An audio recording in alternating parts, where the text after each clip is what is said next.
Bonjour les amis, j'espère que vous allez bien, c'est le général Alligator. Les amis, je vous avais dit la dernière fois que avoir le visa pour les États-Unis ne veut pas dire que vous allez rentrer aux États-Unis. Il y a encore une autre condition, c'est-à-dire une fois que vous obtenez votre visa à l'ambassade, vous préparez votre voyage, vous prenez un billet d'avion et lorsque vous arrivez à l'aéroport, la petite, disons la deuxième interview et la dernière commence. C'est-à-dire, lorsque vous arrivez à l'aéroport, on va vous poser quelques questions, surtout lorsque c'est la toute première fois.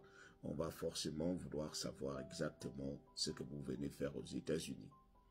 Donc, l'officier de l'aéroport va vous poser les questions.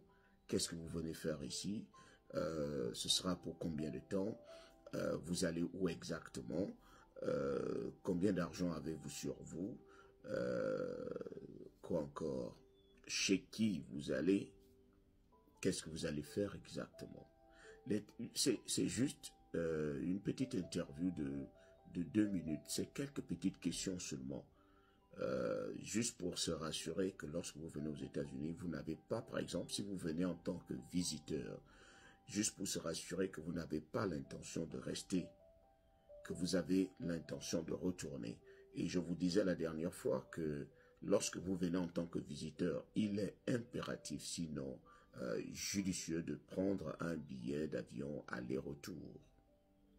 Vous ne pouvez pas dire que vous venez ici aux États-Unis en tant que visiteur et vous venez avec un billet aller simple. Non, c'est impossible. Forcément aller-retour. Donc, lorsque vous arrivez à l'aéroport, les questions qu'il va vous poser vont lui donner la possibilité de savoir combien de temps vous pouvez passer dans son pays ou bien s'il doit vous renvoyer chez vous. S'il vous trouve suspect, il va vous renvoyer chez vous. Maintenant, s'il trouve un peu crédible, il va déterminer. C'est lui seul qui a le titus, sinon le droit de déterminer le temps que vous allez passer dans son pays, c'est-à-dire aux États-Unis. Lui seul. Il va vous donner, il va mettre sur votre... à l'époque, on mettait le I-94, ok? On mettait ça sur le passeport. Maintenant, c'est devenu électronique. C'est maintenant en ligne qu'on vérifie. C'est-à-dire, s'il vous laisse entrer, il va déterminer le temps, c'est-à-dire le nombre de mois, surtout lorsque vous êtes venu en tant que visiteur. Lorsque vous venez en tant que visiteur, il détermine le nombre de mois que vous allez passer dans son pays.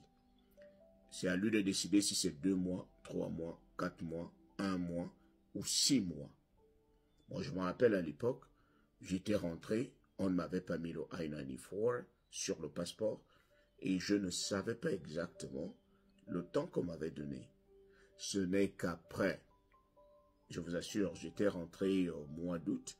Et ce n'est qu'au mois de février que je me dis, bon, je découvre que ça se passe maintenant en ligne. Lorsque je pars fouiller en ligne, je pars réaliser que le temps, mon dernier jour était passé le jour d'avant. C'est-à-dire, mon dernier jour était comme hier. Et je suis déjà aujourd'hui.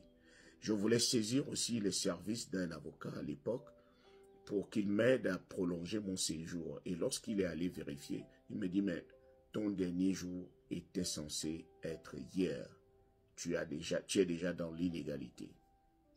Donc, vous qui venez ici en tant que visiteur, rassurez-vous, lorsque vous arrivez, vous allez voir le site, tout à l'heure, je vais le mentionner, le site à travers lequel vous pouvez vérifier le temps que vous êtes censé passer aux États-Unis lorsque vous venez en tant que visiteur. Le temps qu'on vous a accordé, si c'est 6 mois, si c'est 2 mois, si c'est 3 mois. Et c'est simple à vérifier. Vous rentrez dans le site, vous mettez seulement vos informations du passeport.